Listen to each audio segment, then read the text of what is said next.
Thank you for listening to the Dog Trainers Podcast, a podcast created by dog trainers for dog trainers, or anyone who's ever fallen in love with man's best friend. One thing that we're big on telling newer trainers is if you need more time with a dog, ask for it. Yeah. Because it's not only is it risky, but it's unfair to try to rush a dog through a program if they're just not having it. And I have no problem telling clients, like, I have a standard and a goal. Right. And I have no problem comping the next 5 days for me to get there. I do the same sort of thing. What I mean? I do that a lot, but I don't advertise it. No, right. of course. But that's on a person-to-person basis, especially if I like that client. I'm just like, right. It's something to keep in your back pocket as a possibility. Right. Absolutely. Like, absolutely. I remember, I've extended dogs just because I wanted to teach them a proper finish. I'm just like, he was so close. Just give me another whatever, and we polish it off. That's so awesome. Totally. So I started doing board and trains where they get dropped off me. Tyler Mundo inspired this. They get dropped off to me Monday morning, and then on Friday afternoon, early evening, I do a session with them, and then they go home over the weekend. Yep. And it allows me to truly have a Sunday off and like not feel bad that a board and train is bored that day on my day off. Yeah.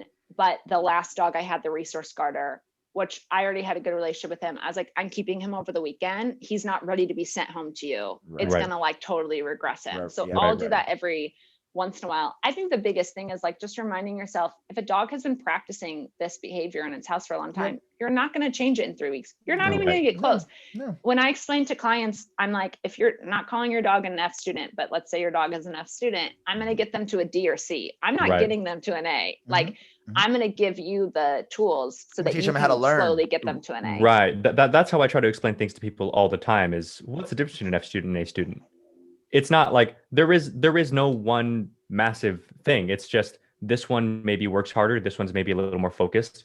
And if they were less focused, they would be an F student. And if the F student was more focused, they'd be an A student. That is the fundamental difference. So my job is to teach this dog. Like, here's how I kind of break things down for clients is my job is to teach your dog the core kind of values and principles that are going to lead to XYZ.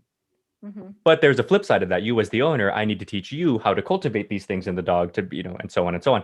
And then we kind of get into the whole, like Brent and I were talking about, how you can go about explaining the training process, because sometimes newer trainers focus too much on tools.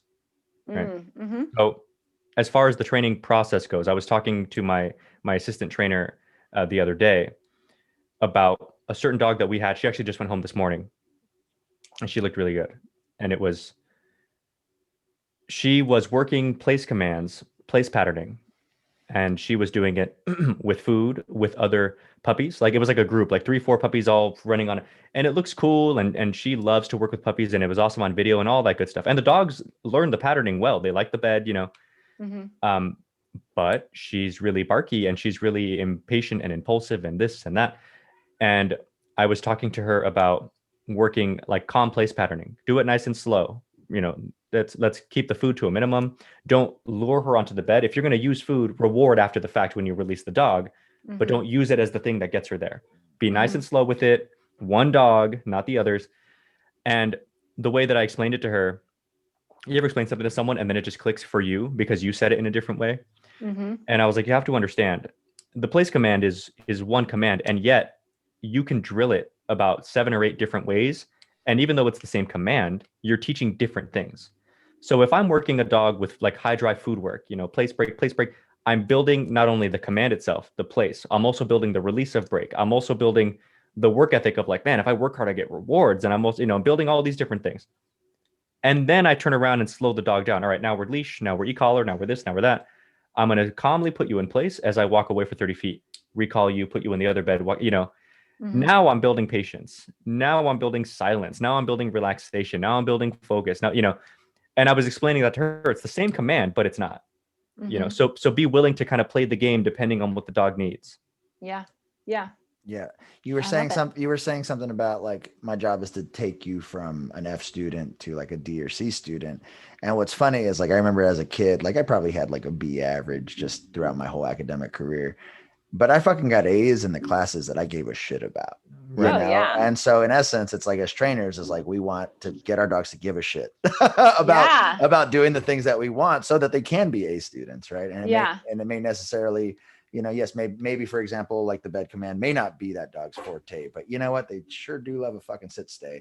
Well, because it's not about the place command. It's just about teaching the dog to focus, and then teaching the owner how to teach the dog to focus, how to continue to, you know. So you said something. Go ahead. Oh yeah. Well, the biggest example I always give, like I had all virtual sessions today, which worked out beautifully because it was cold in LA, cold for LA and cloudy. Yeah, right. So it was be at home all day. We had to wear a jacket. I'm in my hoodie. It was cold here too. But the example I always give is like when a board and train comes in, I'm not giving it free affection. Doesn't matter how cute it is. One, to be honest, it's just I'm really grateful for Popcorn, my Chihuahua, who is like such a good fucking dog, like as happy-go-lucky middle of the pack as they come. He's so good. He's kind of made me want to like love on dogs and cuddle dogs and stuff, but it's not like my biggest thing. And I think when I entered the Caesar world and started dog training, I saw how like messed up dogs got from so much affection and so much worrying about them that it made me even like pull away more. So I am grateful for Popcorn because it makes me help understand clients need to be touching their dogs all the time. But anyway, when I always tell my clients, when board train comes in, I'm not giving them free affection. It doesn't matter how cute they aren't. But the moment that I'm doing like lawn line leash work and they're packed in next to me and they look up and I like turn around and they notice that I turned around without any leash. What a good boy. Oh, what a good boy. And their eyes light up. Oh, that's what you want from me? Okay. I can do that for you all day, lady. And I make that affection. Oh, you know, like especially if the moment I work them off of a dog, if I have dog reactivity and they see a dog and they choose to follow me, what a good boy. Like they light up. But why the fuck would they do that for me if I'm giving them free affection all day long? Right. Yeah. How are you going to leverage it? Yeah. Yeah. I think the biggest part of board and trains is like having the owners reset, seeing how well the dog is doing, what the dog is actually capable of, which like I work with a lot of, I think most women are doing the training in the house. Like if it's like, if there's couples, unless it's like a single guy who got a dog, I do think it's most women clients. Yeah. I would say my advanced off leash courses are most like 99% women. Yeah, like they're doing the training in the house, I find. And they're the ones that are most committed to it. I have no explanation except for like mama bear. Like I find that my women clients will change way quicker for the dog than the men clients will. The men want the cuddles on the couch. The men want all that. And my only explanation is men also have a false sense of control. Yes. My only explanation this is that that women are like mama bears and they'll change for the kid, like they'll change for the dog. But also, I don't know, maybe that like, because this is changing now, guys aren't always allowed to be super affectionate to everything. The dog is really where they get out this affectionate side. I don't know what it is. I think it's because men are dogs, so it's easier. We just vibe like that. We just vibe. It's funny because I tell people that all the time here. Like now, as you say it, I notice it, but that's not what I tell people is dad is always the softie, but dad will 100%. Always deny it, you know? So it's always like the mom's going to be like, I'm going to miss her 3 weeks, 4 weeks. And the dad's like, yeah, okay, whatever, you know, I'll care, whatever. And then he's the one texting me like, so how's my dog? I'm calling for my wife, obviously. And you're like, what, for 30 days it can't be on the couch? Because I have like a whole go home plan. And they're like, oh, this is so hard. But I will say all the guy, like my good guy clients who I really adore will be like, you know, I'll be doing the catch up with them. And they're like, I thought it was gonna be so hard. I thought that they weren't gonna love me anymore. I thought our relationship was gonna change. He's like, but our relationship has changed in such a cooler way now. You know, like they see it, but it's always hardest to get men on the same page. It really is. And if it's a woman who calls me, like as opposed to the husband or the boyfriend or whatever, then they like often will tell me the same thing. Like, oh God, I feel like I've been telling him this for maybe from the trainer, he'll listen, you know, and I have to come in and tell him like, yeah, you need to stop doing this, this, and this. And then they have that moment where they look at him like, you know, and she's like, I told you. But that is funny as you mentioned it. I'm like, damn, that does tend to be true. Yeah, I want to talk about, so we talked about a little bit with Larry Crone and you know, Larry Crone echoed a couple of the points that you're making right now, where he was talking about, you know, like I really try and develop things in the house during a board and train that is going to be transferable to that client, which I think is so important. And one other subject matter that came up in that conversation, we were just talking about, you know, how important, the difference between behavior work and obedience work. And I think this is kind of where things fall apart. Like there's a big separation, right? And so I remember even being, a Keeler-based trainer, even though I came from a Caesar background, again, when you become dogmatic about dog training, I remember being like, well, all these pack walkers with their groups of dogs doing all the feely energy, but even though this is stuff I knew how to do too, right? And so I think it's important for us on the Dog Trainers podcast, for maybe a younger dog trainer who doesn't necessarily understand how all of these, maybe these little behavioral nuances, how we raise them, the manners, the boundaries, the control of space, privilege, resources, all of those things, how in the grand scheme of things, it helps the obedience. I always say behavior is the glue that makes obedience stick together, So let's talk about it, I guess. Like, in your words, like, what would you say the biggest, because you come from that Caesar background, dog psychology first, obedience second. I mean, and this is how, this is the way I think about it. Dog psychology is how dogs naturally process the world, right? We're thinking nose, eyes, ears. When dogs are born, they're born blind and deaf. They can only smell. 14 days later, their eyes and their nose. That's how they naturally process. Then we think about obedience and how us, especially in the United States, learn to greet dogs. Hi, oh my God, nose in the face, just so unnecessary. We really do ears, we screech, and then eyes, and then nose. And even obedience is a sound. And so the thing is that I like to do reactivity. I think most people are getting called for reactivity anyway. Even if it's just like leash excitement and maybe not full interactivity, whatever it is. You police dogs and German Shepherds are an amazing example of this. You can have a super obedient dog that has no chill at all. And that Moose, my German Shepherd, if I'm just doing obedience, he looks like the best dog in the world, Right. I personally don't really care that much about obedience. Not in my own dogs. I want to make sure their recall is amazing. I want to make sure if I say stay, they stay, but I don't really need to. I can do spatial pressure and sit. But I think everything else is so amazing. I'm not putting it down. I think obedience is super important. But for my personal pack, I don't care. But I care that they know how to be calm in every single situation. Because if they're calm, they'll be able to hear me when I say sit. But you can have a dog, if you only focus on obedience and not how that dog naturally communicates, or understanding how to better communicate with them, how another dog would, what comes natural to them. And you're just teaching them this foreign language. This word means body position, this word. You can tell the dog to sit all they want. When their trigger goes by, they're going to lose their shit because they're not calm. Right. Of course. You can tell that dog sit all they want. They're gonna lose it. Not always, but I think obedience is super valuable. That's just my own personal thing of I don't care if my dogs can roll over or whatever it is. Right. And as the joke goes, is we know plenty of dogs that can sit, roll over, and give paw that are fucking assholes. Oh yeah. And that's how every conversation starts. It's I just want my dog to. I want my. They're amazing. They're amazing. Yesterday. In fact, I find that to be the case more often than not. Is if somebody has an aggressive dog, chances are they've already been looking right. They've been trying something. So it's the dog will sit, lay down, and stay, and everything, and then try to bite me. But he's still an asshole. Right. Yeah, but do you know how to ask for calm? Have you? Right. Do you even know how to be calm as a human being? Because that's some things that you see.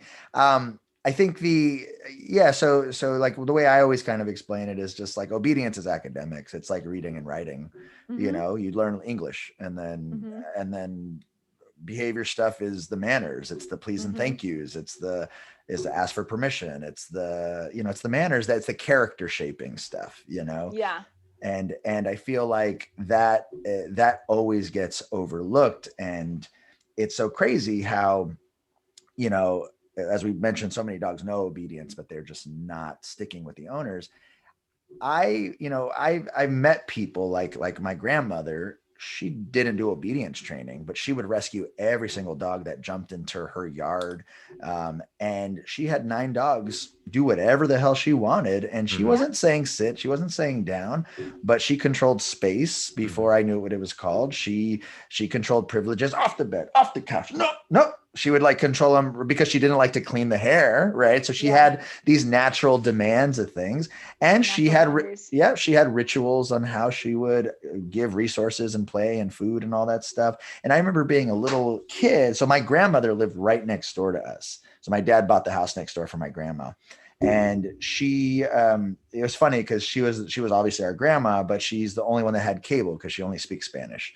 So we didn't have cable growing up. So we'd be like, oh, can't wait to go to grandma's because they have Nickelodeon and they got Disney Channel and all that stuff and food. Yeah, grandma. But she had these 9 dogs, right? And these 9 dogs, 7 of them were great. And then 2 of them would try and bite me all the time. But what was so funny is as a little kid, I was that kid that was like, you want to bite me again? Okay, let's try this. And I was going to come back and I'm like, you're not going to bite me this time. And I would get snapped at and bit and tagged.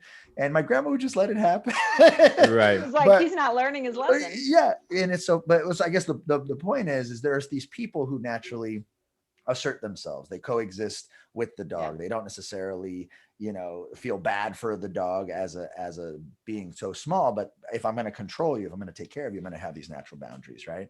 And so, I always use those people as examples. And a very common example is we look at homeless people, right? Yeah. Like homeless people with their dogs, for the most part, 98% of them, the dogs are amazingly trained, right? They're just calm, they just lay there, right? Living an awesome life for the most part. Like, some of them, obviously, if the owner's addict, all those things, but the dog does not give a shit that it is not in a nice bed in a home. Right. It just knows that it's with its human, and they walk a lot. They walk a lot. They got a structure. And in the dog's world, usually their needs are met, so the dog has no idea. Yeah. I think for dog psychology, I think it's always making sure are you instinctually fulfilling the dog? Like, are you fulfilling the dog, as an instinctual thing? It's not fulfilling, like couch cuddles are great. I'm not saying affection is not necessary or warranted, but like, let's actually talk about what affection is in the dog world before we humanize it. Right.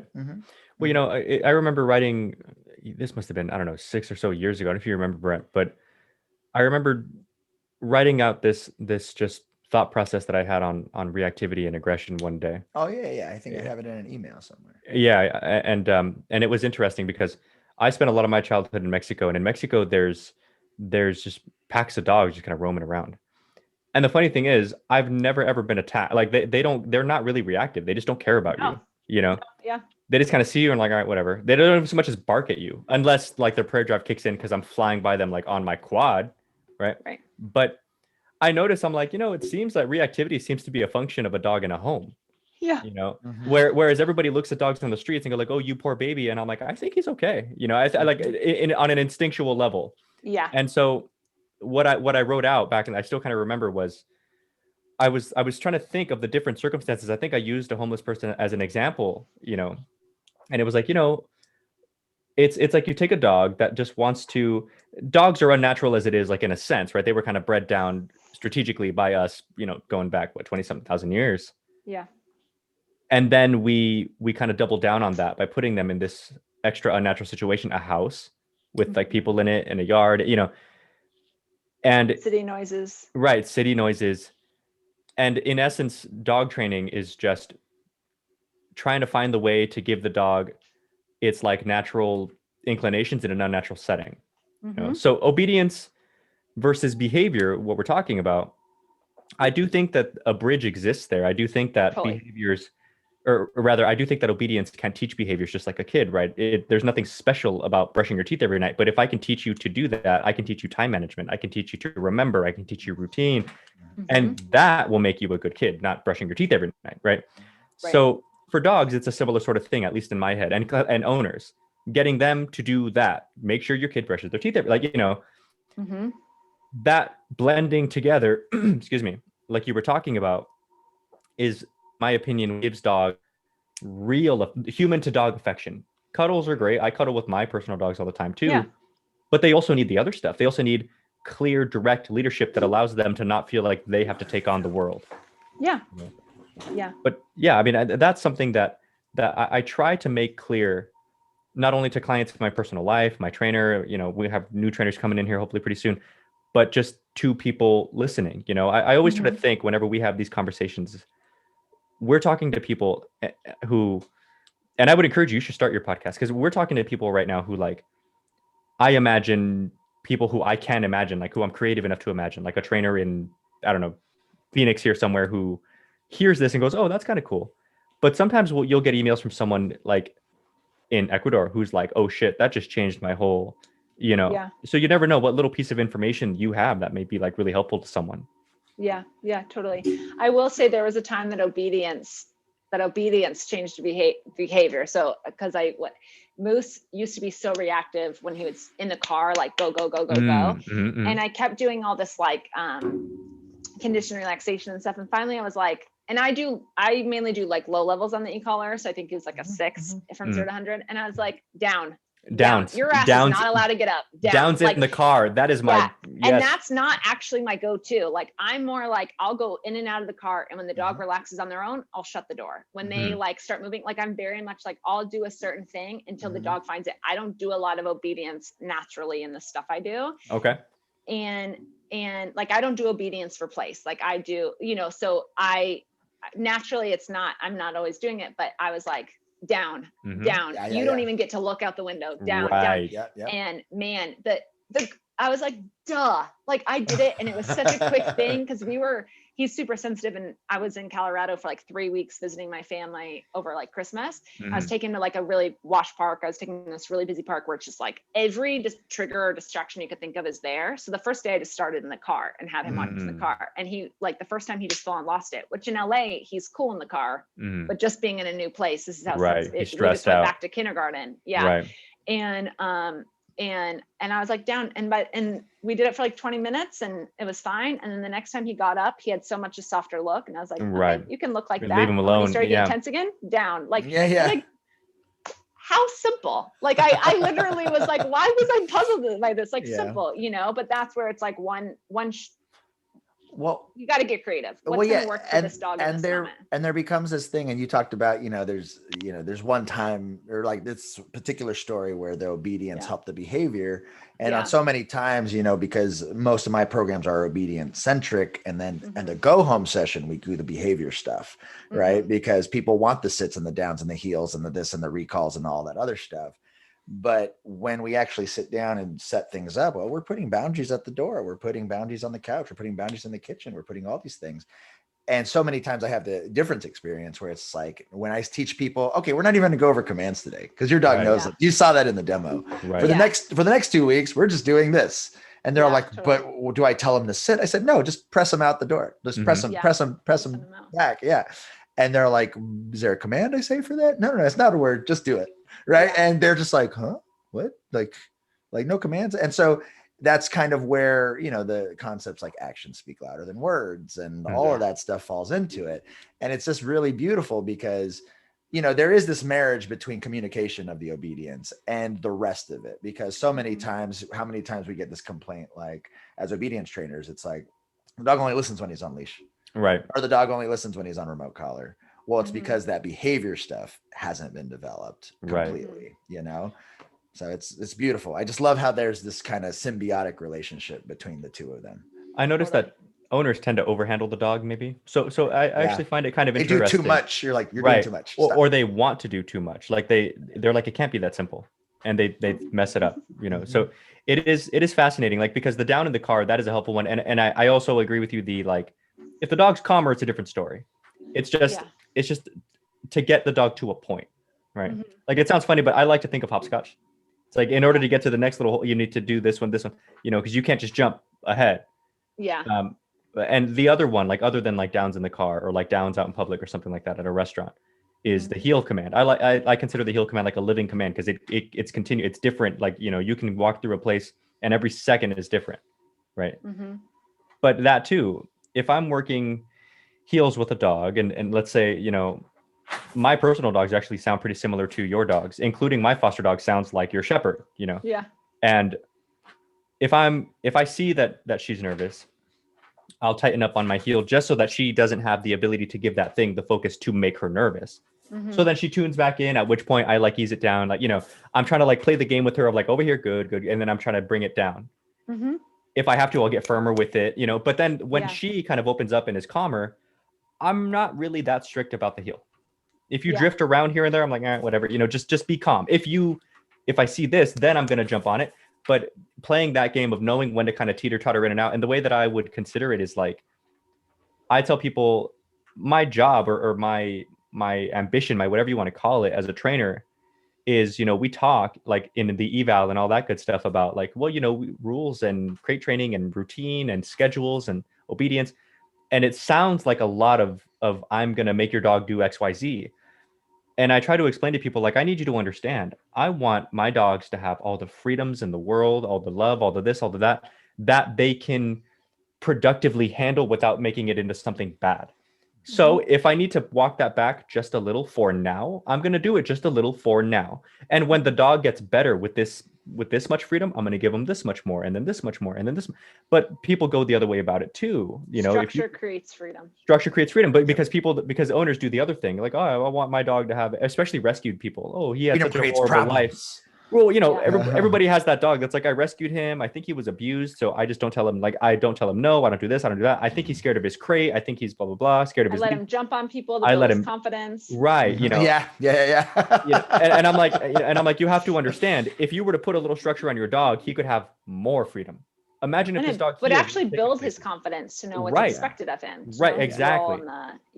Right. And never be like, I tell people, dogs hate this question. What do I do now? Dogs love this question. Dad, what do I do with my hands? Me, what do I do now? So it's fun when you give them something, you make their world bigger. It means making it smaller for a second for a lifetime of benefit.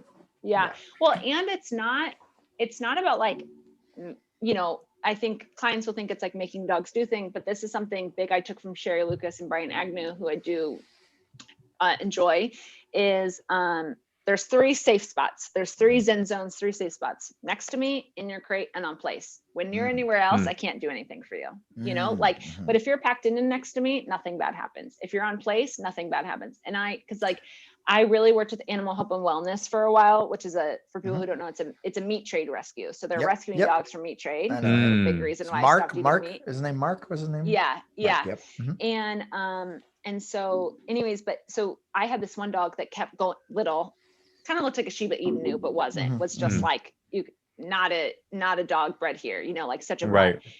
And Isla, I love her so much. I really love the sensitive, scared dogs because it allows me to like soften my energy, and I can be like firm, but it doesn't, softening does not drain me. I like, I see.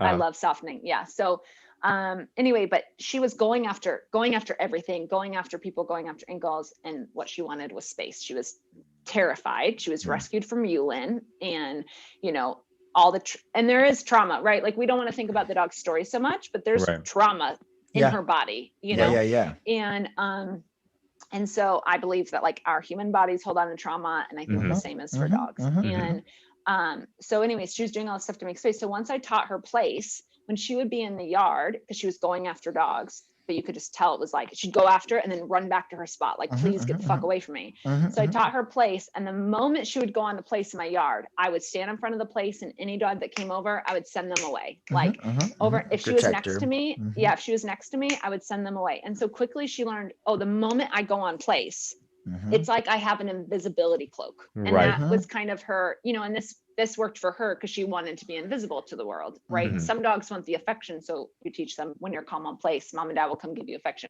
Her case was the opposite. She wanted to be invisible to the world. So anytime when she went home, she was on place, no guest was allowed to go up. And I mean, it's like, she's Harry Potter with his invisible cloak on, like, ignore her at the moment. So when she comes into my yard, because I'll still board her sometimes, she's in the yard and my other dogs come out, she goes right on a place and I send her away. So it's like, I don't know what made me think of this. I'm sorry. There was something you said that made me think of Isla. No, you were talking about the importance of making sure that they feel safe in these different circumstances. Oh yeah. Like, so that's how I treat healed too. Is like, when you're next to me, because most dogs, if they have reactivity, they're not confident dogs. Right. They're insecure. Like, so it's just, I teach them as like these 3 safe spots, and that's what's like comforting, instead of owners being like, I'm making my dog sleep in the crate. No, this is their Zen zone to go relax. Like, your dog, out of my 4 Blues, Blue doesn't have to be in a crate. He can do whatever he wants. He's Buddha of dogs. He's like the coolest energy. Popcorn, I still do it, but he could graduate, but I don't see the reason. Moose and Lily, if I did not leave them in their crates when I left, Moose would be like, okay, now I have to protect this whole house. Right. I gotta check the front door, the side door. I gotta check everything. He would get super anxious. Instead of, I'm just like, you get to go chill out in your Zen zone. I'll be back in a few hours. I'll see you later. Right. You know, so it's teaching them to love all these spots so they feel safe. It's not making them do anything. Right. The way that you explain these things, and I've been kind of taking track of, like, since we first started talking about it, to how you were talking with your husband, to this right now. Tell me if we're the same in this sense. One thing I'm really bad about, with humans, with like my family and friends, is I don't know if this counts as a love language. I haven't read that book yet. That the way that I show people my affection, like my girlfriend and stuff like that, is I just want to make sure you're taken care of. And the same thing goes with my dog. Acts of service. Okay. So like, but same thing with my dog. So like, I'm just really strict about one of my dogs. His name is Simba, and he's obedient enough because he was a very non-social, super reactive when I first got him. You know, similar story to Pity, to Lily, right? Pity, and like now he's good enough. I can comfortably, confidently have him around other dogs, and I know he's going to be good. But I don't, because he doesn't like it, and there's just no need to push it. And that's why he trusts me, and that's what people don't understand. That's the people who I tell clients all the time, who feel mean or bad or whatever when someone's like, can I pet your dog? And I'm like, yeah, tell them no, you know, because it's important to advocate for your own dog. No, my dog isn't healed. Leave me the fuck alone, you know? And if I tell people, if anything, just blame me. Like, sorry, my trainer said I can't, you know, my trainer said, you know, whatever. I'm like, well, I don't care. Make me the asshole. I really don't care. What I was asking you is, are you the same as me in the sense that, like, I'm not that great necessarily at like giving affection. That's how I give affection. Is I make sure everything is good to go. You're fed, you're clothed, you have everything you need. We have like a few thousand or whatever, should some crazy calamity happen that we can't foresee right now, you know? And so I'm so busy with that my poor girlfriend's like, can you say hi to me for 10 seconds, you know?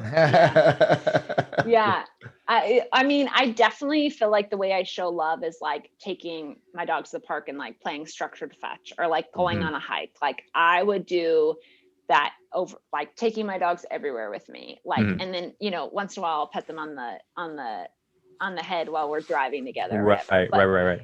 I will say I'm different with humans because I am super cuddly. Like if my husband and I pass each other and there's not a slap on the ass, I'm like, why are you mad at me? It's like TikTok. It's like on TikTok. Yeah. Like on TikTok. Like, why are you mad at? I just want to you. You're like, yeah. So I'm definitely more like physically affectionate with humans, like where like I want to, like, when we're sleeping in the night, my hand is like on him. Or oh my God. Are you like one of those ungodly squids like my girlfriend is?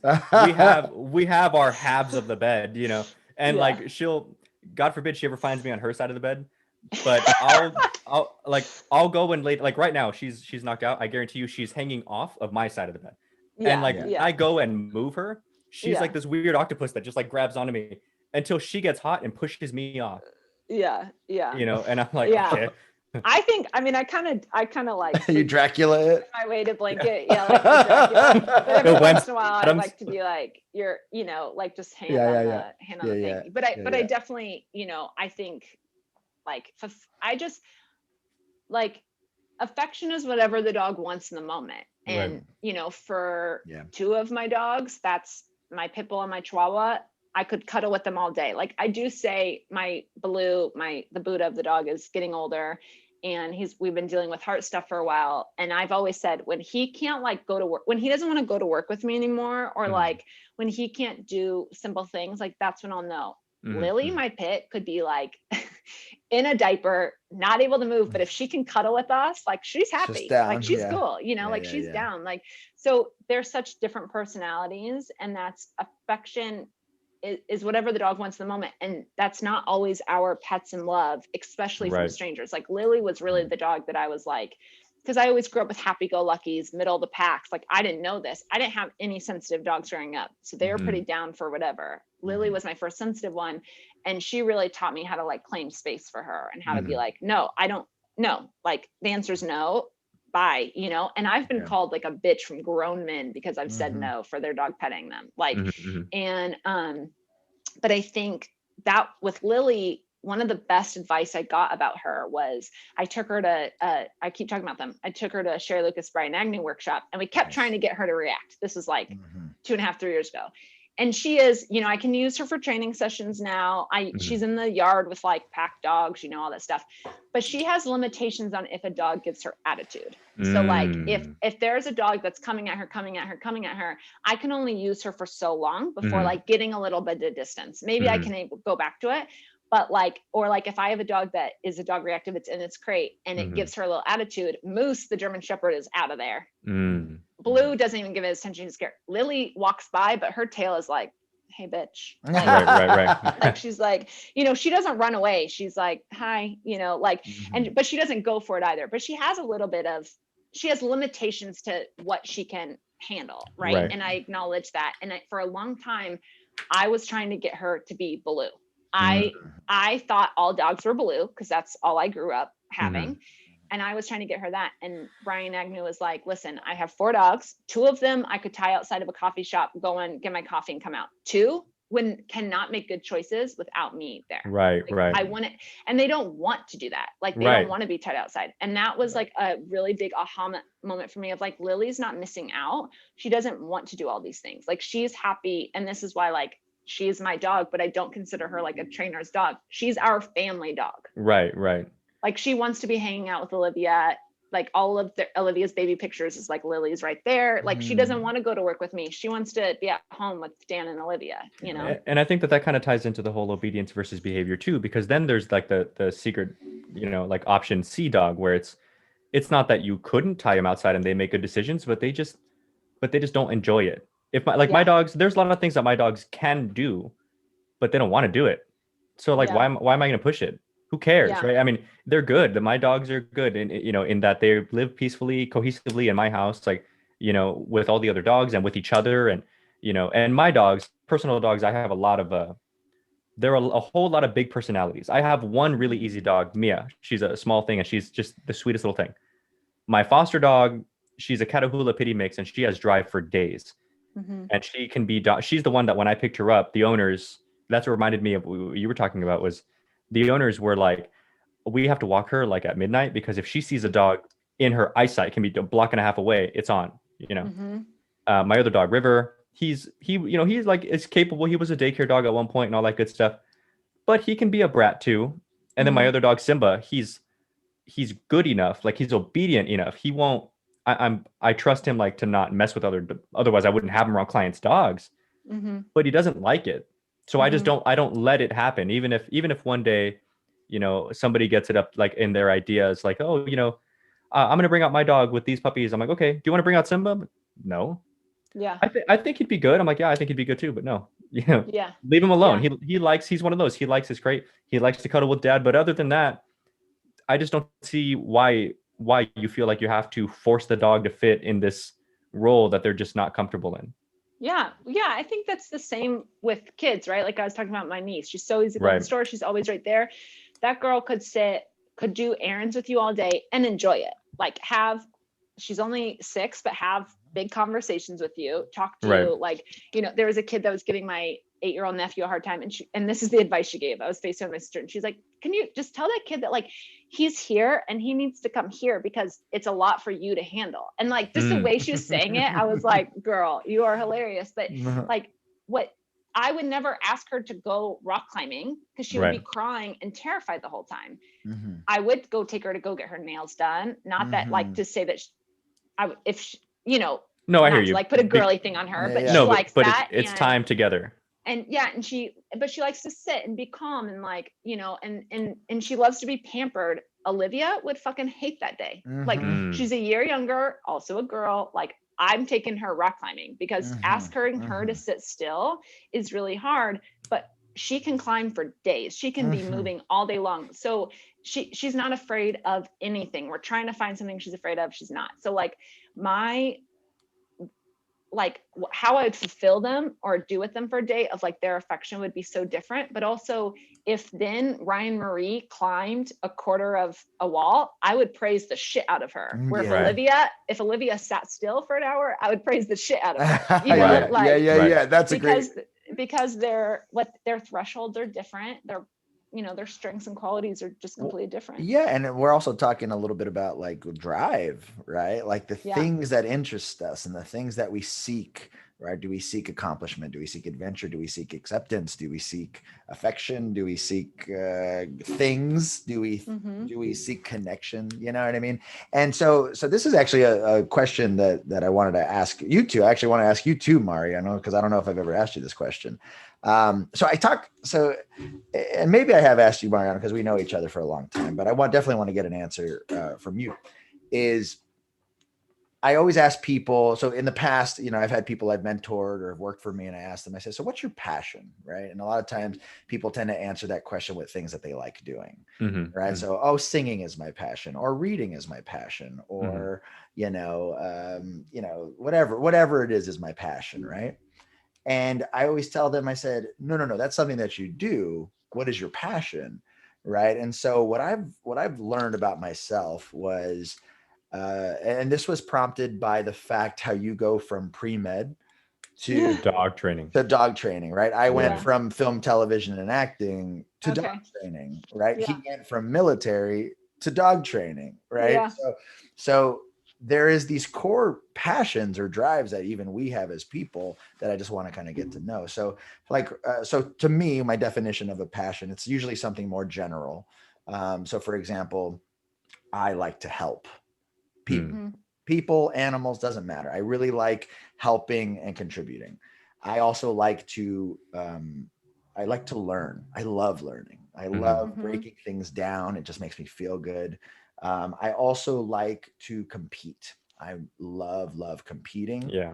And I also love interacting and meeting people, right? Like these are more general concepts of things that I like to do. But what I realized was, like, growing up as a younger trainer, why did I stick with dog training? Is because for some reason, dog training gave me this platform that allowed me to do everything I liked doing all at the same time, right? And probably the same stuff that maybe there was some of it in acting, there was some of it in film and television and production, there was some of it in, my restaurant jobs, there was some of it, but dog training was the only job that allowed me to do all of it at the same time.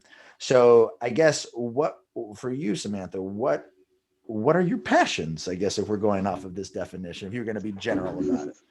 Can I steal your answer? Sure. Well, and I have a theory, but go ahead. You can say that. I mean, I definitely think the helping people. I mean, obviously, I think my favorite thing is when, and I'm going to use Bodhi, this German Shepherd. My favorite age to get a board and train is like 13 months.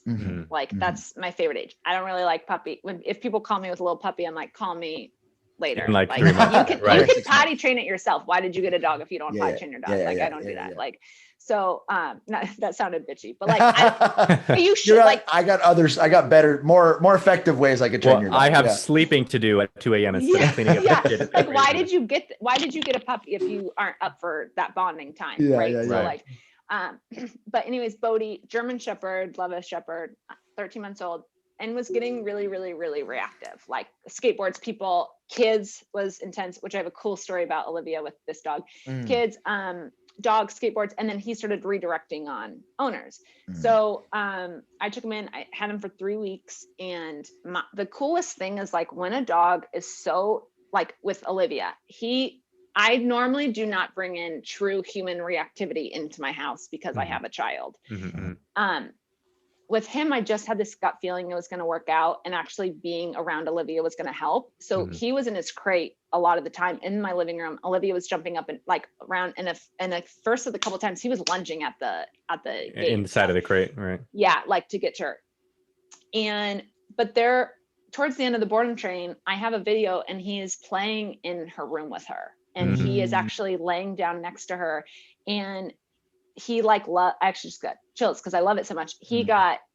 Now they were so scared to take him around the niece and nephew, and he loves the niece and nephew now. And so the moments of for the dog, of making them feel comfortable around the world. Like, how shitty is that to feel so stressed out about your surroundings that you have to be on guard all the time? Right. That I can be this person to teach you that the world is a cool place is such a good feeling. But not only that, with the humans, all the owners will say, like, thank you so much, but they really are you our life has changed. Like I enjoy taking him on walks now. Like we all hear that, right? Like I enjoy doing this with my dog now. Like I feel like I can, because trust is a two-way street. So a lot of people don't trust their dog, but they want the dog to trust them. So when you can make that bond easier and make, like, I think like we're all super privileged. I'm really privileged, but life is still really hard sometimes. Like life is hard. And if we can make people's life easier by teaching them to have this amazing relationship with their dog, like how cool is that? You know? I think that's you're describing something like, I kind of want to steal that answer. Cause in essence, like you're giving something a place and a purpose. Right. And like something that couldn't speak or something that couldn't advocate. And now you're like, now this dog has a place in the family and it can actually be enjoyed. And you know, it's so funny because I realized, like, why do I like teaching so much? Like, why do I like mentoring? And like, why do I like helping, you know, younger kids, teaching them the art of dog training? Because it helped me, you know, like I'm the youngest of 4 siblings, where they're all 2 years apart and I'm 5 years younger than the last sibling. Oh, wow. So I'm huge. And so I was kind of like, I probably, if we really went into the psychology of it, like maybe because I didn't feel like I had a purpose or a place when I was younger. And so now dog training has given me this ability, maybe the things that I was seeking and some of the other stuff for the human connections. Like, it's so interesting how I'm able to, through dogs, help this animal who doesn't have a voice feel the things that, you know, maybe I wanted to feel, right? And so that's so beautiful. So I'm stealing that answer too. That's part of what I'm both. saying. Both our answers are as you say that right now, that my answers in my head are starting to make more sense as to why they are what they are. You know? But yeah, I mean, answers. My answers, let's see what I'm passionate about. I think you'll probably agree with this one. I think I'm passionate about protecting. I think I'm passionate about passionate about helping. I think that that's true for me too. I'm really passionate. I'm really competitive. I know that's true too. But I think the core of that, of my competition, is I'm really passionate about proving it can be done. I'm really passionate about seeing how far things can be pushed. But I think all of it at the end of the day, it's just because I'm passionate about, I guess, other than protecting, I would say maybe providing, you know, and it's like, if I'm competitive, if I push, if I do all these other things, I can do that, you know? So that's interesting. So your motivation is protection. Would you say belonging? Is that something? Oh, certainly. Oh, no, absolutely. Sorry. That was for Samantha. Oh, sorry. Like for your, I'm pointing at you, like you can see that I'm pointing at you. Stupid Zoom.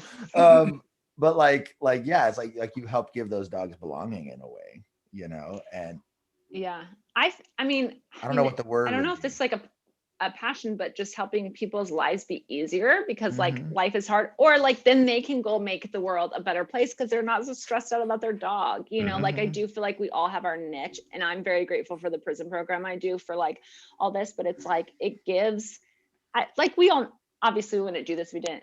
The relationship with dog is like so amazing, and if it's shitty, that feels like we've all had hard dogs. It's hard. Right. It's exhausting. It's draining. And if we can make someone's life easier and have them have this like beautiful relationship with the dog, it's like the best feeling ever. Right. Yeah. I fucking love it. Yeah. I mean, you know, you're reminding me of this dog, this client. I don't know if you ever met this dog, Jack. Oh, you did meet Jack. He was in Malibu with it. Yeah.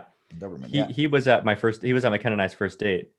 I took him with me. I took her to, I'm a huge nerd. So when I lived in LA, I took my girlfriend on a first date to the observatory because I love that place. Nice. And Jack, the reason why you reminded me of, because you're talking about, you know, the reactivity with kids, and he was really nervous around kids too.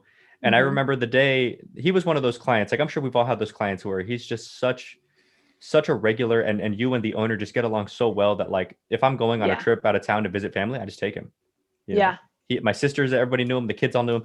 And one day I remember he's walking around the living room. Like I trusted him that much, you know, I would just like, the kids wouldn't interact with him just anyway.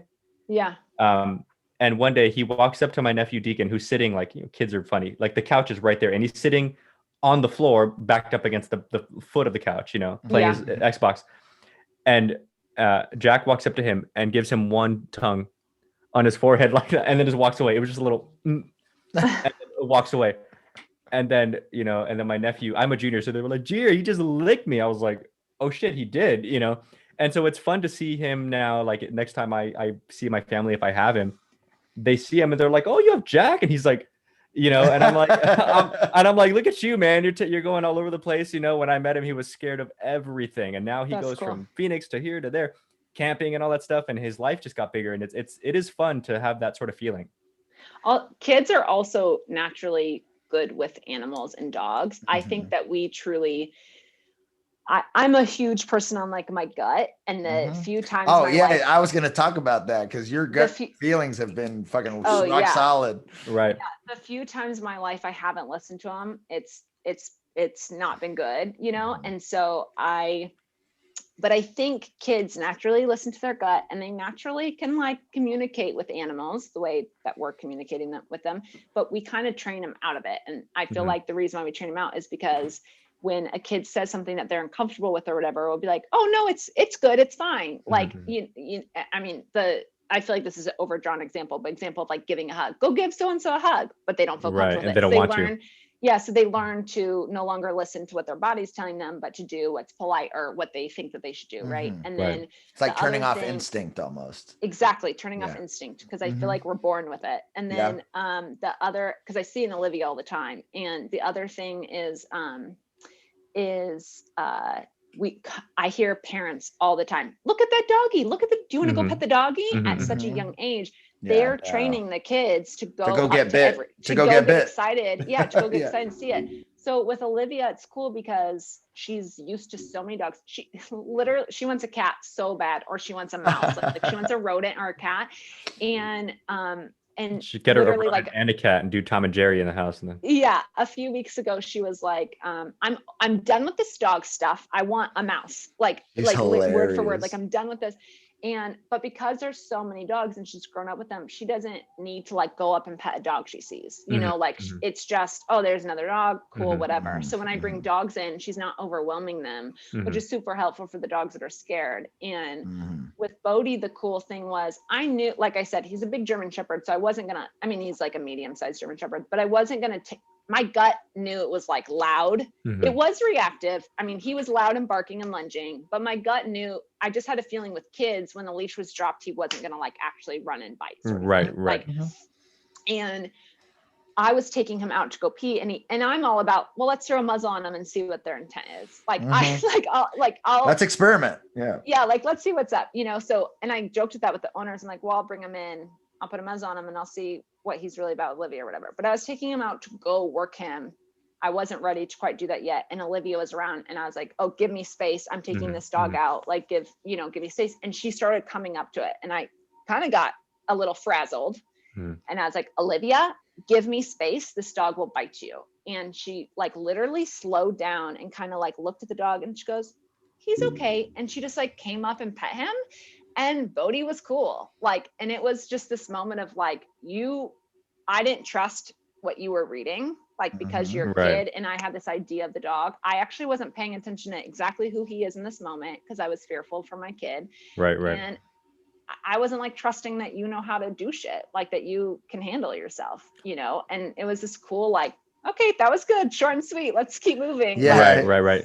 But she totally read it. Like she knew that he felt good. Like it's a cool little thing how kids. Well, and that's such a valuable thing. To just teach a kid, what I mean? Let alone like we're so stuck in our industry trying to teach adults to do the same thing. Right.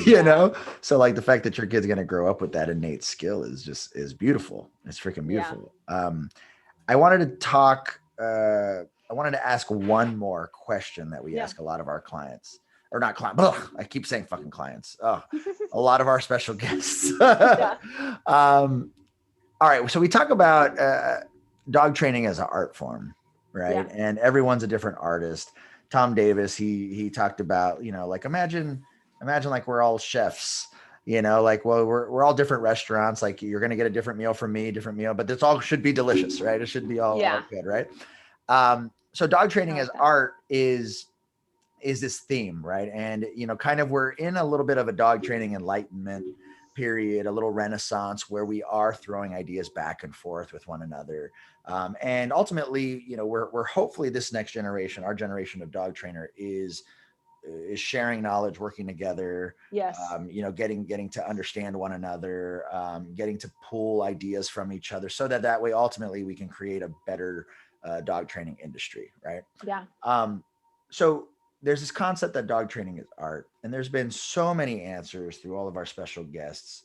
But if you were to take a look at yourself as an artist, like, it doesn't matter how deep you want to get into the metaphor, but is there a tool in your artistry toolbox that you feel allows you to be as effective as you are, and maybe something that you've learned through the past, or that you feel is a principle, an idea, could be a tool, could be whatever it is, that you feel helps you be the best dog trainer that you can be?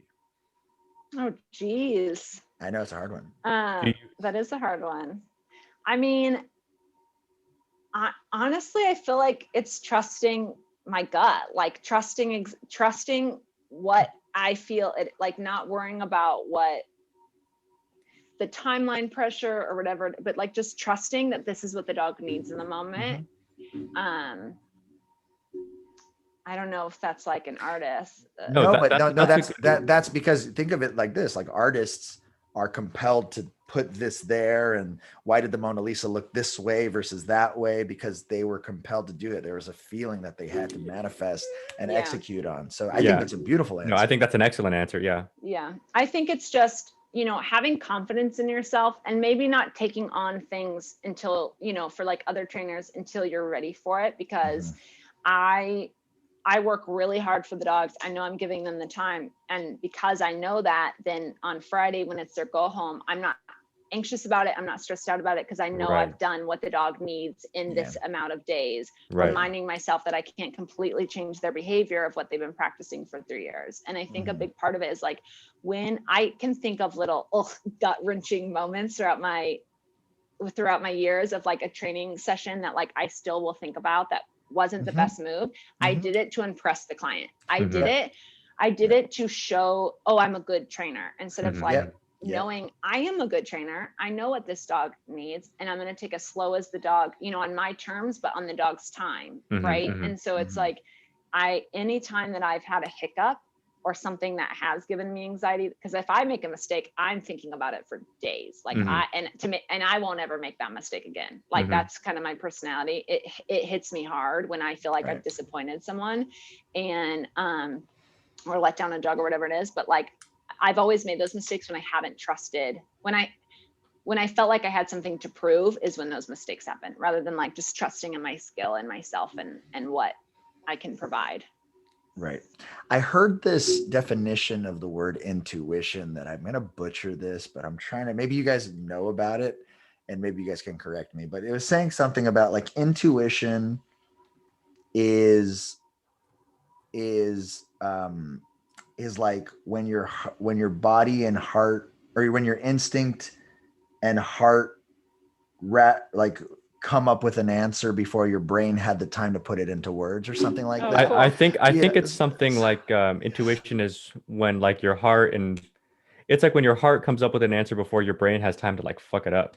That's interesting. But there's something there about like, your body is a supercomputer, your mind is a supercomputer, and you have this ability to take in all this information and be like, now, boom. And that's what we can call instinct, right? We can call that animals have an instinct. We have an instinct. It's almost autonomic in a way. And I think, that gut feeling that you talk about, I've totally been in situations, almost kind of like when you're trying to make a left turn, like in an intersection, you're like, damn, I could have gone. Fuck, why didn't I go? And there are those windows that open that, even recently, like maybe because I was tired or I was overworked, that I've been like, I should have, but I didn't. I should have done, no. Or you shouldn't do that at that time, right? And I think having that gut feeling, and I've been totally on the other end of that, where you didn't listen to that gut feeling and it backfires, or sets you back with the dog, or sets you back with the client. And I think, how do you go about, I guess, navigating that gut feeling? Because I think it's always interesting to don't confuse having a gut feeling or intuition with being impulsive. Right, like a fleeting impulse. I need to buy that car right now. But there is, and I would say, and I don't want to speak for you, but there is a certain level of confidence that you have within your own abilities that allows you to not necessarily bite off more than you can chew, but you have definitely done calculations in your head, however they're done, where you go, I could probably handle that. Yep, let's go. Yeah. Right. And so it's not that you're impulsive and unprecautious, is that you've done calculations based on your own skill set and your own abilities that you're able to do. And correct me if I'm wrong. So I guess, how would a person who maybe doesn't trust their gut instinct or understand, that feeling that you're feeling, that little itch where you're just like, I should do it. Like, how does one learn to respect that? Well, I am not a guru in this. I don't know, but things that I have seen of like how to start trusting yourself more, right? Is like to keep, okay, I'm not going to look at my phone after 9 p.m. Keep those habits that you promise you're going to do. Like be true with your word and keep those habits, because that helps you actually like start being able to trust yourself. Right. So I don't know. It is so instinctual to me. Like I can literally think of moments of like gut things and I do just do it. But I'm also, I am thankful that Lily came into my life to like enter this dog world. Cause again, I thought I didn't grow up with dog training. Like my parents are dog savvy, and the only training I did with Blue was therapy dog stuff. I had no idea how many of us there were. I had no idea there were. I thought it was Caesar and that was it. So like without her, I would not have entered this like world, because Blue was so perfect. I didn't really need anyone's guidance, honestly. Like, and so I'm so grateful Lily came in, because I do feel like this all comes a bit naturally to me. And so it's easy to trust. It's easy to like trust yourself when you feel like it comes natural, but it's also like, just try it. Like, it's like what you were saying when people get stuck earlier, like, and I tell this to my clients all the time, like they don't want to do anything wrong, so they do nothing. And it's like, well, the dog is already acting like shit. So why don't you just try something and see if it works? And if it doesn't work, well, you didn't ruin it. The dog was already acting. The dog was already lunging. Forgive me then if I put this into words, because I don't want to speak for you either. I'm just going to speak to how based on our interaction, how I see you, which is a reflection of how I see probably everything, right? And I think in this particular like question, what I like a lot about you is this piece of you reminds me of what I like to think how I am too, in the sense of, when Brent was talking about like biting off more than you can chew, I think what I like about people is people who bite off more than they can chew. It's not good to be reckless, but you learn how to chew a lot. Yeah. So you have a big mouth. But I think that's a lost skill set today. I think that it's important to dive into things, because that like you were saying, that's how you learn to trust yourself and holding yourself accountable. Like as I was thinking through what I would say, you were like hitting all the different, but you rise to the occasion, whatever you bite off, you right off to the, that's my point. And every time you do it, you prove to yourself, like, you know what, even if I don't have the answers, and maybe that doesn't even, because two things can be true at once.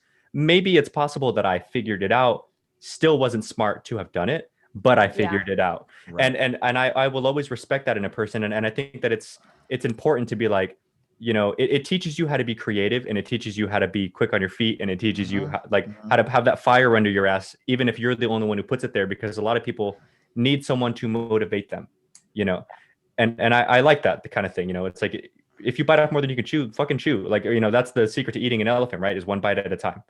Yeah.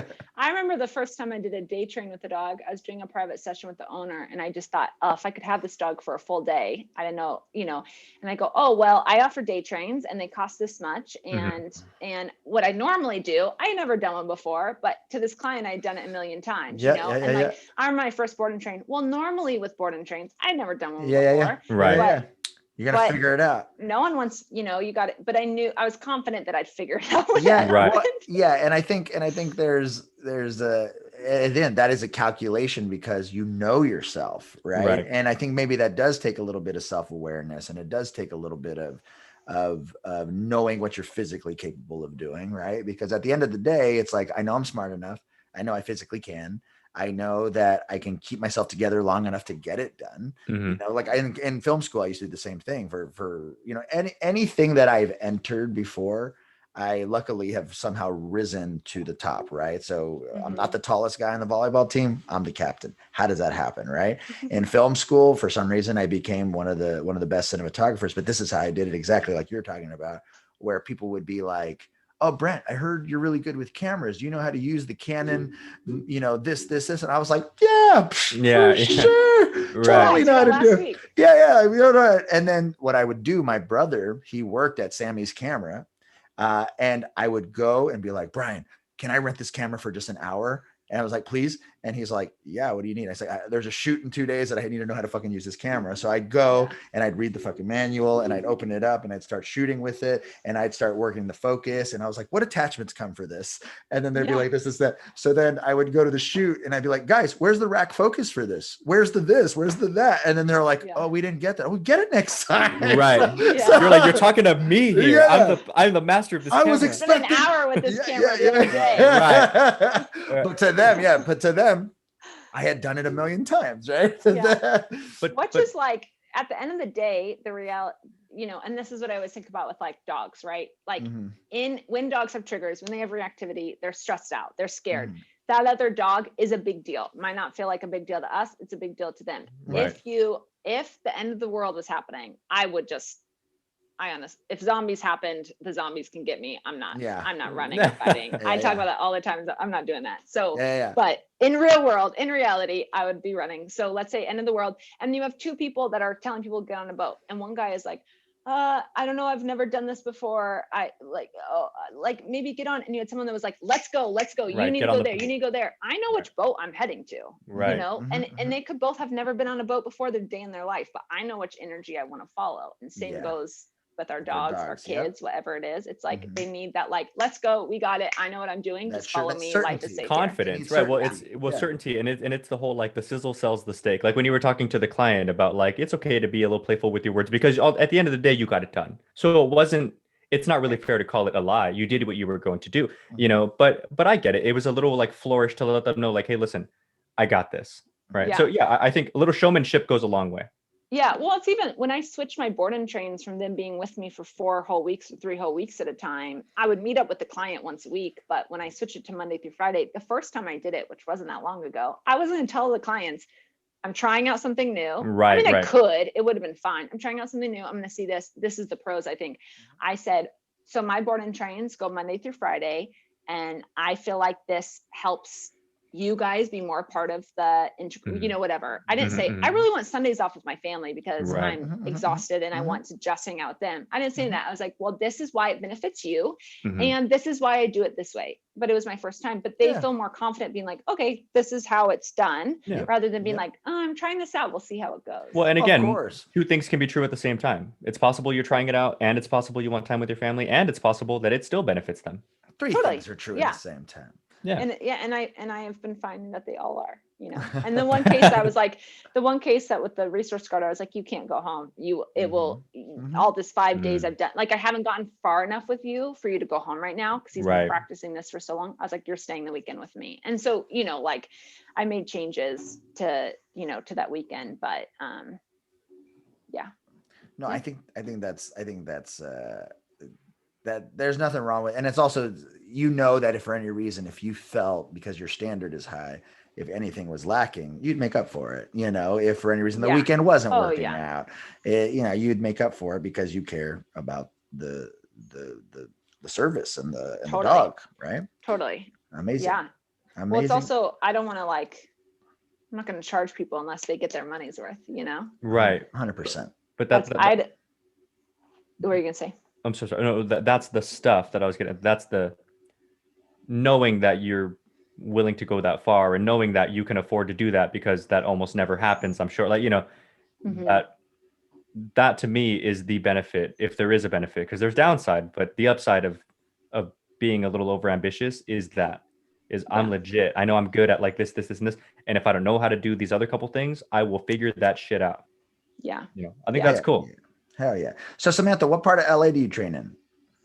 I live in the Valley. Me too. Where in the Valley are you? I'm in Woodland Hills. Oh, I'm Granada Hills. No way. Right next door to each other. Coffee. We hang out. Yeah. Yeah, we totally should. we're trying to look to buy in Woodland Hills is our goal, because the good schools that are Pasadena, but yes, Woodland Hills we can get a little bit. I mean, it's still expensive Valley, but anyway. That whole idea of school, like over my head until I'm a parent. We got to pick good public schools. Yeah, that's crazy. Yeah. Well, that's crazy. Well, talk to me about. So, are you friends with other dog trainers in LA? Yeah. Talk to me about that. Well, Kim from the Canine Republic, I met her at Caesars, and her and I did online videos together, but we also taught at the same prison for a long time. So we got close. Awesome. Road tripping to prison. But I mean, I feel lucky because I have such a community from Caesars, like Heather Mickelson. I've become close to like the pack walkers, Rachel from the Healing Pack, Vespa, like just lots of different Pasadena Paws, Megan Knowles, Deserving Dogs, Angelina, but also Angela. But because I worked with lots of rescues, I feel like I met lots of people through that. So I think this past, COVID, like we kind of all had to restructure, think about, it did make me realize I have a good amount of friends outside the dog world that I need to nurture those relationships too, and not forget about them too much. Cause it's so simple to be like, I need to work a dog on a patio, back when this was a thing. Let's all go to block party on Friday so I can work my That's why. Yeah. So, but yeah, no, I feel really lucky, especially in LA, to like be connected to so many awesome trainers, because there's no competition here. There's an endless amount of dogs that need our help. Right. No. Insane. It's too many dogs. Yeah. And I think, one thing that's really cool is, it is nice to have colleagues to like, you can talk and you can, that was the kind of one of the main reasons for the podcast also is just like, it's cool to talk dog training with other people about who know the struggles, who know the cleaning up shit at 3 a.m, who know the cleaning kennels, who knows the, all that other stuff. And it's so nice because you're just like, oh, you get me. You get me. If at anything, you get me at least on that. Right. Yeah, so totally. It's a beautiful, beautiful thing. I wanted to end this real quick. So I know Kristen Bell is your client. Kristen Bell, I've met her before on accident. Oh, nice. And she, funny enough, is I was training a dog, one of her best friend's dogs, and I went to their house, and she was like, oh, my husband's here with his friends are over, and I was like, oh, okay, cool. So we'll just train. I see this little girl come by, and I was like, hey, what's your name? She goes, Lincoln. And I was like, hey, nice to meet you. She's high five, whatever. So I'm helping, and I'm helping him with the dog, showing him where to put the crate, showing him where to do this. And I look over in the corner, and I'm like, that's Dax Shepard. Dax Shepard. Yeah. And I love that. I'm like, why is Dax Shepard here? I was like, no, that guy just looks like Dax Shepard. So doing the lesson, it was an in-home demo. We were sending the dog home, showing them all the off-leash stuff that we did. And then she was like, you want to hang out? I was like, yeah, sure, hang out. So she grabs me a little Perrier, and I go in, and I was meeting her husband for the first time. I had worked with her forever. And then I go in and I meet the husband, and the guy turned around. He's like, hey, I'm Dax. And I was like, you are Dax Shepard, right? Then on the back of my shoulder, I get tapped, and she's like, hi, and I'm Kristen. and I was sounds about right. I was like, oh my gosh. So obviously you got to play it real cool, playing it real cool. Now, obviously we're in LA. We all have our respective, clients, but I just thought it was awesome for us to have at least share this experience. And I remember we were sitting down, we were talking about, she was talking about rescues, and she was talking about, I was fostering this dog, and he was a little I won't say that, but she was like, he was really tough. So I gave him to my mom, and she was saying and she was just saying, I was like, but I let that dog know. Like, she was so assertive with her dogs. They're like Midwest people, not to put you guys down, because I know you are LA people, but like in terms, I trained Christina Aguilera's dogs, and I was there probably 10 weeks weekly, never met her once. She was napping upstairs every single time. Always. Like, and I was training someone who's going to handle the dogs. And at a certain point, it's like, she's like, but what do we do there? I'm like, well, they're not part of the training. How will they know how to like do it? Like just honestly, what you would expect, not putting Christina Aguilera down. It's what we expect. Jaded. Can't even like meet the person, right? Kristen Bell, I had actually met her through the prison program, because she came to visit the juvenile hall, which is the one that I started. She came to visit it, and so then she had reached out to me for training. She had just gotten her new dog, and I went to go meet her. Kind of a busy street, kind of a quaint neighborhood, but busy street. And she's just outside waiting for me to park, like waiting outside for me. And I was even like, should we hide you? Like, what? You're like, she's so normal. Yeah. And they actually just So adopted the foster that I had long-term during COVID, who was like the rescue was trying to save his legs. They thought he'd be depressed if he was 3-leg, but it had 5 fractures in it. He's a little terrier. Dang. And it was like months of trying to heal this leg with the thing. And I kept seeing his behavior get worse and worse and worse because he was scared of everything. Because if something hit his leg, he would squeal and like, right. And finally I convinced the vet. I have no idea why the vet did this. Honestly, the only thing I could think of is like money and then the rescue's heartstrings, but they finally decided to amputate it. And this dog came to life afterwards, you know, like, and was slowly, anyways, Kristen adopted him, but she came over to my house once and like brought her girls, like the normalcy and the kindness. They're so nice. They're, you know, and as everyone should be, like no one should be so conceited, but the rescue board and train I'm getting, she's like paying for it because, but they're beyond cool. I will say, because I have a huge girl crush on her. Halle Berry, I went to her house once to help her with training. Nice. She was cool. And I will say for like the guys listening, she's hotter in person. And or girls, whatever, because she's hot. And but she had the potty train. She was like down to do the work. Like she was doing the training, she was doing the stuff, like, and she was normal. And that's, I think the biggest thing is like, I honestly don't give a shit who the client, like, are they going to listen? And I find my favorite clients are kind of people in similar settings where like a couple $1,000s means something to them. They're going to really care about the training that you're doing and the work that you've put in and value it. And that doesn't, you know, like I have one client who's she's like Instagram famous, reality famous. And honestly, I don't even charge her the full board and train when the dog is here, even if I'm doing that work. I just train her boarding because I know she's not going to do the work when the dog goes home. And I don't want her telling people that it just came home from a board and train from me. But exactly. So I just charge boarding, even though I'm doing more work and she has the money to pay me. I don't want to take credit for that dog.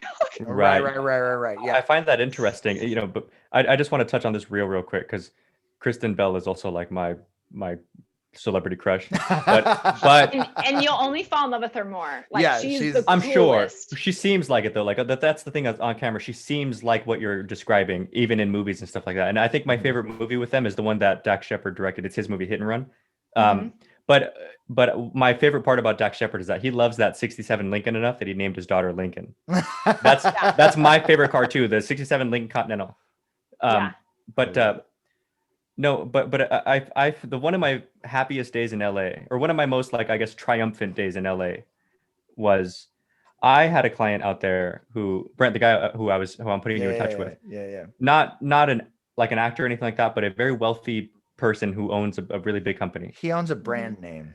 Right, a brand name that everybody knows and everybody has. Okay, like super wealthy guy, and he was there with the training, but like not really. He also had the staff in the house and everything. Do it for me. Yeah. Yep. Right. Do it for me. And the happiest day and the most triumphant day I've ever had in Los Angeles as a dog trainer was when I fired his ass as a client. Yep. You know, because he just wasn't doing the work, and it's hard to be like, wow, you just told this person like you're not going to work with them anymore. You know, and it's like, at a certain point, it's your name. Right. Well, and it gave me that sense of like, you know what, I want to be. You know, because it doesn't matter if it's Kristen Bell or you know some person. Like the board and train costs what it costs. It's not like you're not making right. So it was nice to be like, you know what, it's cool, I guess, to be around and all the people associated therein. Like, you know, you come to the house one day and it's like, oh shit, Tom Cruise is here or whatever. But it's nice to be like, you know what, it's cool and all, but it's fun when you from like the bee to the flower and they want you. Yeah. So I'm like, I'd rather go and focus on becoming the best damn dog trainer that I can possibly be. Let them come find me next time and not have to deal with all this hassle. Yeah. And I will say, because my motivation at times has been like, well, if they reshare my stories or like the, right. The Instagram, but I will say there is much more for people who like, you know, want to grow their following and stuff in this world of social media. That's like our websites now. That's how people get to know us. Right. if you get a lot of followers because someone reshared you who has a lot of followers, you're going to get a lot of followers who actually don't like vibe with you. Right. They don't even care. Right. They don't even like necessarily know the tools. So if all of a sudden I'm talking about my mini educator on a level 5 from 0 to 100, they're, they don't vibe with me. They don't know me. They didn't find me because they were looking for dog training. Right. And so I will say it's so much better to like authentically grow yourself slower because I will say like I have the coolest fucking like followers, like they like it's cool. It's like I've authentically grown them. They know my vibe, like they know me, like it's cool. Like, so don't have that be your motivation either, because you don't even necessarily get what you want. Right. Any benefit out of it. Right. I like to shout out Sean O'Shea for that. When he was one of the first ones that I heard. He was also one of the first big like mini educator e-collar people of like the modern e-collar era, at least for me. Yeah. And he was one of the first people I've ever heard. He's actually one of the only people I've ever heard say to this day in dog training, it's all right to like cater to your audience. You don't need to be like this cookie cutter, like general dog trainer. Oh, I do absolutely everything all the time. And it's good to be good at everything. Like me and Brent talk about that a lot. You have to be good with e-collar, and you have to be good with food, and you have to be, and be good at everything. Yeah.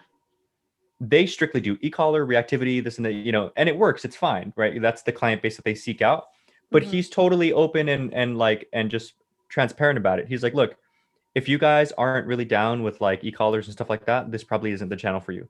And he's comfortable saying that. And yet he's still got his big following and everything too. And I thought that was interesting. And I'm like, that's a good point. It's just all about being authentic. If that's how you're going to cater the business and all that other good stuff, then do it. Right. There's nothing wrong with that. And it clearly has worked out well. Yeah, for sure. Yeah. I think, just on a note, and then we got to wrap up, but I've made so many friends with some high profile people's security guards, like their security guards, and with the teachers. I have a family, but they have like a team of security guards, and they're like these big strong guys, and I trained 3 German Shepherds for them.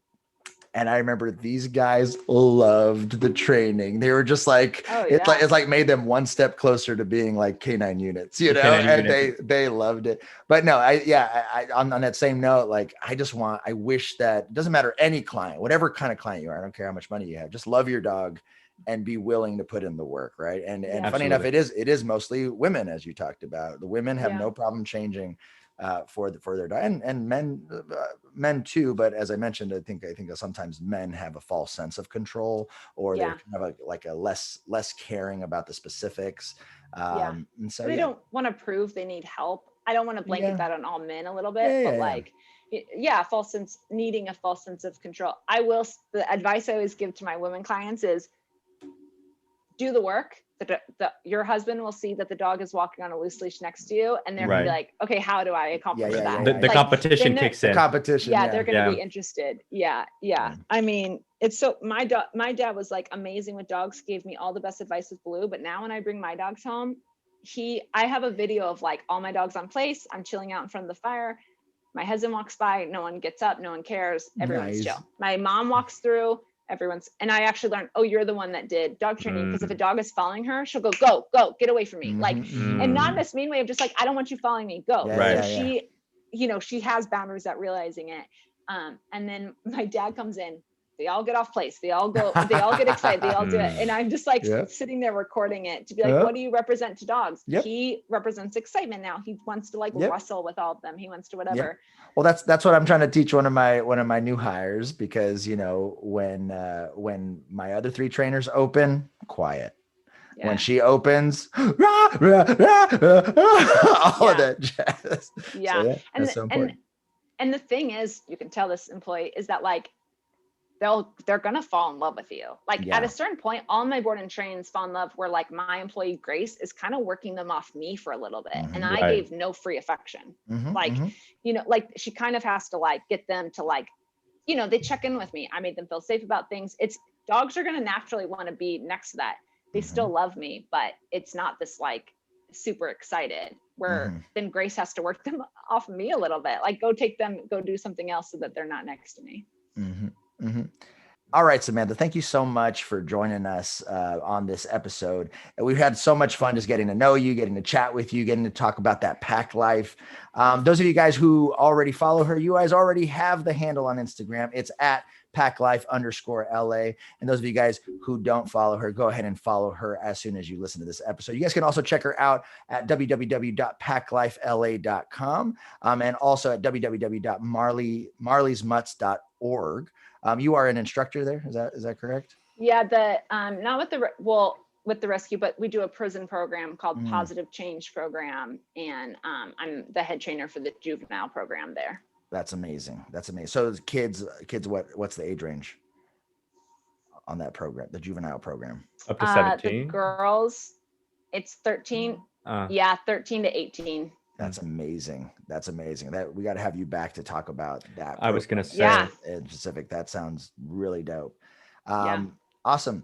Well, thank you guys so much for joining us. Now, if you guys found that this episode was helpful for you guys, make sure that you guys share this with at least one other person. It could be your mom, your dad, another dog trainer friend, another friend who owns a dog who you think might be able to pull something valuable from this. And also those of you guys who are listening on any podcast platform that you're on, please go ahead and leave us a review. Because it allows us to show up more naturally in just podcast searches. So thank you guys so much for listening. This was episode 48, our interview with Samantha Johnson from Pack Life LA. And we look forward to seeing you guys next time. My name is Brent LaBrada. That guy is Mariano Alvarez. And thank you again to Miss Samantha Johnson for joining us. Thank you. Thank you for having me. Oh, it's our pleasure. And we have to have you back again sometime. Yeah, we have to get coffee. We're neighbors. Oh yeah. We're going to hang out this week. I hope you have time. I don't, but all righty, guys. Thank you guys so much. We'll see you guys in episode 49. We'll see you later. Peace. Thank you for listening to the Dog Trainers Podcast, a podcast created by dog trainers, for dog trainers, or anyone who's ever fallen in love with man's best friend. We really hope you guys enjoyed this episode, and we hope to see you back for the next one.